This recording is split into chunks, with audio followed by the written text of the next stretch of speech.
네, YTN 라디오 황보선의 출발해서 아침 4부 시작합니다. 좀 더 깊이 있는 시선, 좀 더 색다른 시선으로 뉴스를 바라보는 더 뉴스, 뉴스 이면에 담는 시간입니다.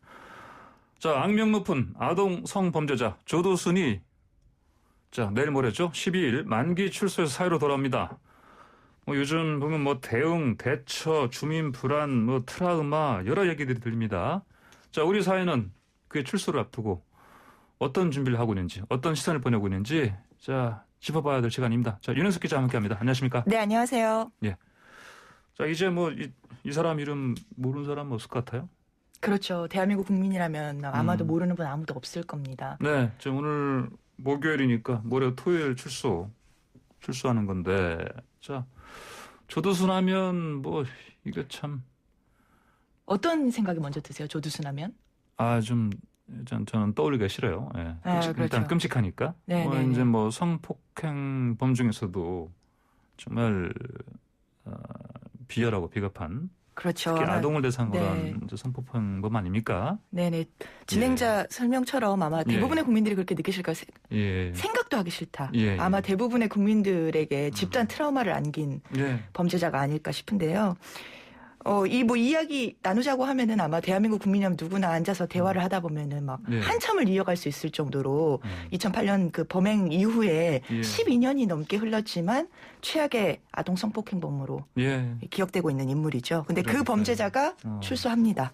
그러니까 12일 그 토요일 새벽에 보통 일찍 나오잖아요. 네네, 새벽 5시 정도에 나오는데 조두순 같은 경우에는 전자발찌를 착용해야 되고 이런 또 여러 가지 좀 시간이 조금 걸리기 때문에 새벽 6시쯤 출소하지 않을까?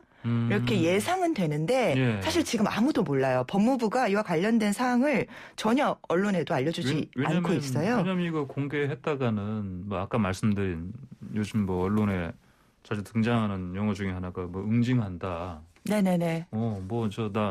감옥 가만히 안 두겠다. 나오기만 해봐라. 찾아가겠다. 이런. 벼르는 사람들이 많잖아요. 네, 유튜버들도 이와 관련된 영상들을 굉장히 지금 많이 올리고 있고요. 또 한 유명 단순 유튜버뿐만 아니라 이종 격투기 선수도 아주 공헌을 하고 있습니다. 당일날 이제 나오면 그날 조두순 출소 날만을 기다린다. 찾아가겠다. 조두순 때문에 그 이종 격투기 를 계속 수련해온 사람인가 보네요. 네, 하여튼 간에. 그러면 방금 말씀하신 것처럼 이제 날짜는 정해졌는데 그 나오는 시각 그리고 어떤 방식으로 귀가시킬지 이런 것들이 구체적으로 좀 나온 거는 지금 전혀 공개하지 않고 있어요. 그래서 마치 007 작전처럼 당일날 이송 작전이 펼쳐질 전망인데요. 특별 호송 차량에 태워가지고 이송하지 않을까 이렇게 일단 특별 예측이 호송 차량이요? 되고 일반 있습니다. 호송 차량은 눈에 띄고 우리가 알아볼 수 있잖아요. 네네. 그런 일반 범죄자들 같은 경우에는 이제 나오게 되면은 본인 차량이나 대중교통 이용하는 경우들도 있는데 이 같은 경우 사적인 보복을 예고하는 사람들도 워낙 많고 특수한 케이스이기 때문에 혹시 모를 사고 예방 조치 차원에서 특별 호송 차량에 태워서 이송할 것으로 전해지고 있고요. 또 이게 안산 준법지원센터에 또 들러서 가거나 곧바로 보호관찰소에 데려가서 어느 정도 직접 집으로 가지 않고 먼저 해야 될 조치 사항들이 있다. 네, 그런 식으로 하는 방안도 거론이 되고 있고요. 그럼 그때 전자발찌인가요? 채우는 거 아닙니까? 네, 그것도 하게 되고 또 조두순 같은 경우에 보호관찰관이 1:1 전담 마크를 하게 되어 있어요. 조두순이 처음은 아니고 보통 재범 위험 전자발찌를 차는 사람들 중에서도 재범 위험이 높은 사람의 경우에는 지금 전국에 한 20명 정도 있는 것으로 알려져 있는데 1:1로 마크를 하는데 이 보호관찰관하고 만날 수도 있고요.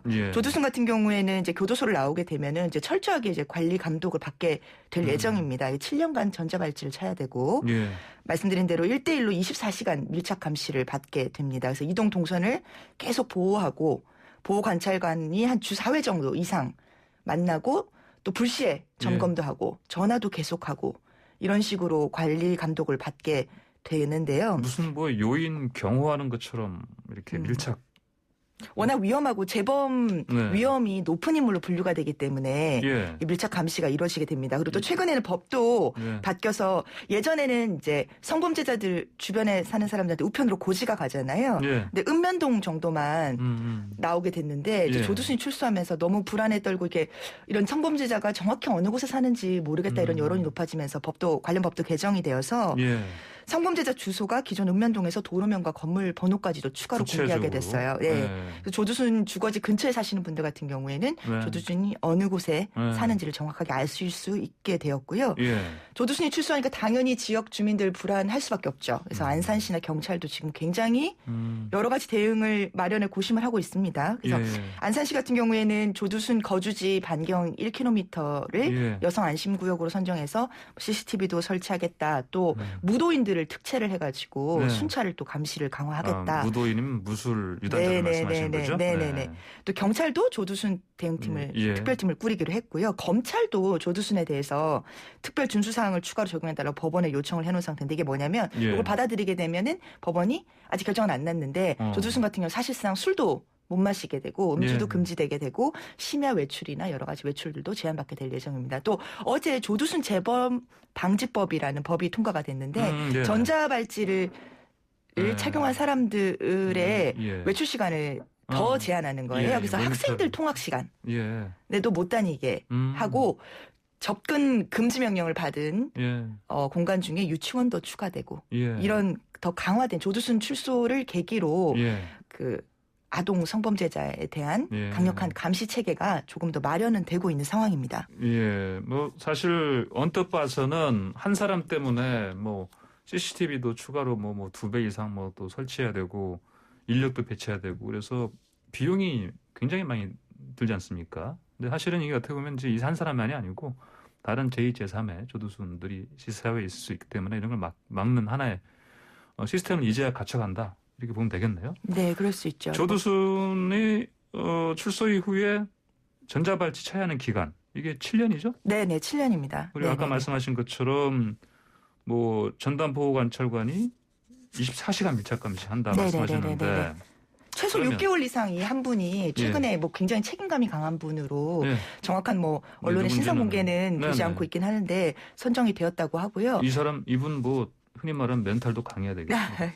그렇죠. 그리고 이제 아까 말씀하신 것처럼 자 그러면 제가 뭐 요인에 제 빗댔는데 요인 경우처럼 그러면 이게 기존엔 보호관찰관이 뭐 100명 정도를 관리한 거 아니었습니까? 네, 상당히 많은 수의 그 전자발찌를 찬 전사람들을 관리 감독했는데 좀 말씀드렸다시피 조두순처럼 재범 우려가 높고 굉장히 강력범의 같은 경우에는 1대1로 이렇게 보호 관찰을 하는 경우들도 있더라고요. 예, 그래요. 그 인터넷에 아까 말씀드렸지만 사적 제재 이야기도 계속 나오고 있는데 사적 제재가 쉽게 말하면 이거잖아요. 법이 안 되니까 내가 응징한다. 뭐 이를테면 그게 비슷한 거 저거 아닙니까? 저 성범죄자들이나 이런 범죄자들을 응징한다면서 디지털 교도소. 네네, 그것도 네네 해당되고요. 현행법들이 뭐 이제 그런 끔찍한 범죄를 저지르는 사람, 아니면 죄질이 나쁜 사람들을 어떤 뭐랄까 처벌하는데 한계가 있으니까 이렇게 뭐 일반적인 뭐 사인들이 민간인이 나서서 이렇게 한다는 것인데 교정당국이 바짝 긴장을 지금 하고 있어요. 어떻게 된 겁니까? 국내 같은 경우에는 디지털 교도소 말씀도 하셨는데 실제로 외국 같은 경우에 뭐 예전에 1980년대 이야기지만 미국에서 아들 납치해서 성폭행한 범인을 아버지가 공항에서 총으로 바로 그냥 권총으로 저격한 일도 있었고 이게 방송 카메라에 담겨서 유명해진 일도 있었고 최근에 2018년에 한 30대 부부가 역시 미국인데 미국은 이제 총기가 개인 총기가 허용되다 보니 이런 일들 사적 제재나 사적 보복 이런 것들이 횡행하고 있는데 영화 같은 일입니다. 네, 30대 부부가 미성년자 성범죄자만 골라서 살해하다 잡힌 일도 있었어요. 그래서 이런 조두순에 대한 국민적인 분노는 대한민국 국민이라면 누구나 다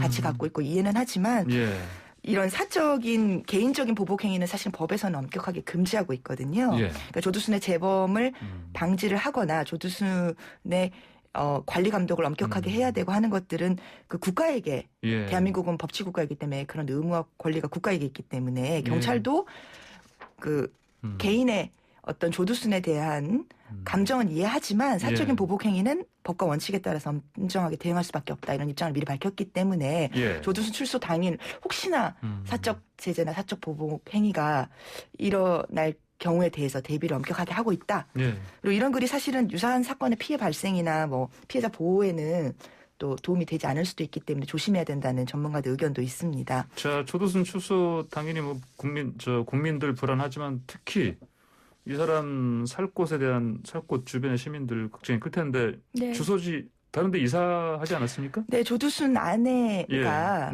거주지를 이전을 했고요. 같은 안산시의 다른 동으로 이전한 것으로 알려지고 있어요. 근데 이 조두순의 새로 바뀐 거주지 주변에 학교는 물론이고 뭐 유치원이나 어린이 관련 시설이 많은 것으로 알려져 있어서 또 공식적인 이런 공간 말고도 학원 같은 것도 굉장히 많잖아요. 사실상 어린이 관련 시설이라는 게 거의 뭐 모든 지역이라고 해도 무방하거든요. 그러니까 주민들은 불안할 수밖에 없습니다. 그래요. 네. 근데 또 뭐죠 언론이 또 뭐 이런 또 이 지역 또 가서 또 뭐 촬영하고 그러잖아요. 또 우리 YTN도 뭐 가서 취재를 안 할 수가 없으니까 이것 때문에 또 주민들도 또 이를테면 특정 지역이 공개되거나 그러기 때문에 이런 걸 많이 걱정하지 않겠습니까? 그렇죠. 실제로 언론을 상대로 호소문을 내기도 했습니다. 이게 뭐 주변 지역이 좀 공개되고 있어서 불안이 커지고 있다. 그래서 좀 과도한 취재를 좀 자제해달라고 호소를 했는데요. 그 12일 출소를 앞두다 보니 그 전후로 언론에서 취재를 또 나가다 보니까 동의 없이 주민들한테 뭐 인터뷰를 하거나 뭐 아니면은 지역이 어느 곳인지 알아볼 수 있게 기사를 쓰거나 이런 활동을 좀 자제해달라 이런 것들이 호소문 형태로 전달이 되고 있고요. 언론에서도 일 같은 것들을 유념을 하면서 취재나 보도가 이루어질 것 같습니다. 조두순 뭐 재심하자 이런 얘기 나오고 있고 뭐 이거 제2의 조두순 막으려면 어떻게 되나 여러 가지 뭐 고민들이 많긴 한데. 근데 좀 여전히 우리나라 같은 경우는 이제 뭐 특히 아동 성범죄에 대해서 굉장히 아직까지 뭐 관대하다 이런 비판이 있습니다. 뭐 앞으로 좀 가장 중요한 거 이런 제2의 조두순 나오는 거 막으려면 어떻게 해야 되겠습니까? 말씀하신 것처럼 조두순이 지금 우리 사회에서 굉장히 10여 년 넘게 숙제를 던졌고 그 숙제를 하고 있는 중이에요. 뭐 조두순 이후 성범죄자 특히 아동 성범죄자에 대한 처벌을 엄격히 하고 있다고는 하지만 최근에 올해 조주빈의 엠번방 사건이나 손정우 웰컴 투 비디오 사건 떠올리면은 과연 우리 사회가 제대로 하고 있나 공감하시냐 생각이 됩니다. 뭐 해외 언론에서도 계속 비판을 하고 있고요. 조두순 출소에만 분노하고 반짝거리는 게 아니라 앞으로 이런 사건에 지속적인 관심 또 무엇보다 드러나지 않고 지금 이 순간에 어디선가 피해를 입고 있을지도 모르는 우리 아이들을 향한 관심을 계속 가져야 된다고 생각합니다. 알겠습니다. 오늘 말씀 여기까지 듣겠습니다. 감사합니다. 감사합니다. 지금까지 윤현숙 YTN 기자였습니다.